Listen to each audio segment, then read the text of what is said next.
Olha, pensem comigo. Por trás de cada app que a gente usa, cada compra online, cada like, existe uma arquitetura, uma estrutura invisível, mas que é, assim, absolutamente fundamental. E é isso que a gente vai desvendar hoje, a modelagem de banco de dados. É o tipo de conhecimento que, de verdade, separa os curiosos dos verdadeiros arquitetos de sistemas. Então, tá aqui o nosso roteiro, beleza? A gente vai começar lá atrás, na era do caos dos dados. Depois, vamos ver a solução genial que surgiu disso, entender os modelos de organização e, por fim, vamos botar a mão na massa para ver como um projeto de verdade sai do papel e ganha vida. Bora lá? Bom, para a gente entender a importância de organizar os dados, a gente precisa primeiro voltar no tempo. E olha, antes dos bancos de dados modernos, o cenário da informação era a mais pura definição de caos. Era tudo complexo, super ineficiente, uma dor de cabeça sem fim para qualquer pessoa que tentasse desenvolver alguma coisa. Mas que problemas eram esses exatamente? O que tornava tudo tão difícil assim? É que, sabe, entender essa dor do passado é o que faz a gente valorizar as soluções incríveis que a gente tem hoje em mãos. Pensa só, os sistemas de arquivos antigos eram basicamente uma receita para o desastre. Tenta imaginar a cena. Cada aplicação tinha seu próprio arquivo separado. Isso criava cópias e mais cópias dos mesmos dados. E o resultado? A gente tinha o que chamamos de ilhas de informação, tudo isolado. Fora a redundância descontrolada, os formatos de arquivo que não conversavam entre si, problemas sérios de segurança e, claro, os erros que aconteciam quando várias pessoas tentavam acessar a mesma coisa ao mesmo tempo. Programar nesse cenário era, sem o menor exagero, um verdadeiro pesadelo. E aí, no meio desse caos todo, surge uma luz, surge a ordem. A solução veio na forma de dois conceitos que literalmente mudaram o jogo. O primeiro, o próprio banco de dados. E o segundo, o sistema de gerenciamento de banco de dados, ou como a gente vai chamar daqui para frente, o SGBD. Primeiro, vamos alinhar as coisas. Um banco de dados não é só um amontoado de informação, um depósito aleatório. De jeito nenhum. Ele é uma coleção de dados que faz sentido, que é logicamente coerente, sabe? E que tem um significado. Ele representa uma fatia do mundo real. Pode ser o sistema acadêmico de uma universidade, o estoque de uma loja gigante, o que for. Ok, e o SGBD? O que ele faz? Pensa nele como o cérebro da operação, o maestro dessa orquestra de dados. É ele, o software, que facilita todo o processo. É com ele que a gente consegue definir, construir, manipular e, claro, compartilhar os bancos de dados entre vários usuários e aplicações diferentes. E tudo isso de forma segura e eficiente. E agora, atenção, porque aqui tem um detalhe que separa quem está começando de quem já é profissional, a terminologia. É muito, mas muito comum ouvir por aí, o banco de dados MySQL. Só que isso, tecnicamente, está errado. MySQL, PostgreSQL, SQL Server, eles são os SGBDs. Eles são o sistema que gerencia o banco.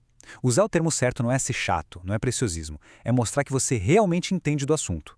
Olha que legal esse diagrama. Ele mostra perfeitamente o SGBD em ação. Percebe como ele fica ali no centro de tudo? Ele é tipo o porteiro, o controlador de tráfego aéreo do mundo dos dados. Os usuários e as aplicações chegam com seus pedidos, e é o SGBD que vai lá, organiza, valida e gerencia o acesso aos dados que estão guardados. Ele garante que a coisa toda funcione sem problemas. Beleza, agora que a gente já tem a base, a pergunta é, como é que a gente estrutura esses dados na prática? Porque não existe um jeito só de fazer isso. Vamos dar uma olhada então nos diferentes modelos, nos diferentes projetos arquitetônicos que existem para organizar a informação.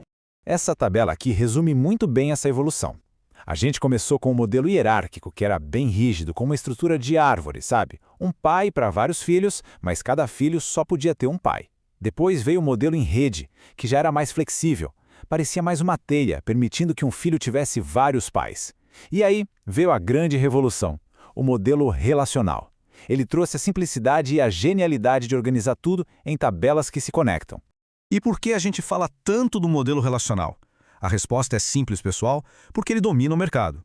E não é de hoje, é desde a década de 80. A grande maioria dos sistemas que a gente usa no dia a dia é construída sobre essa base. Então, entender o modelo relacional não é uma opção, é simplesmente essencial.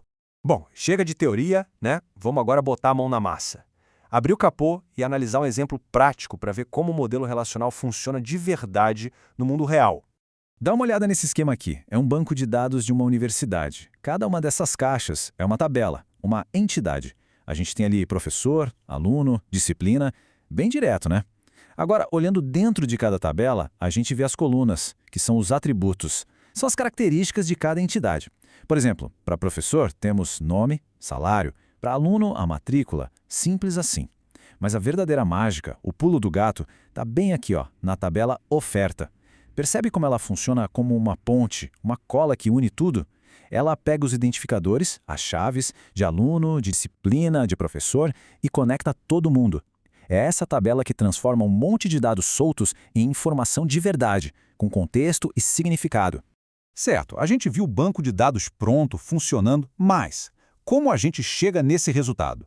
Como é que uma ideia, uma necessidade de negócio se transforma num sistema organizado como esse?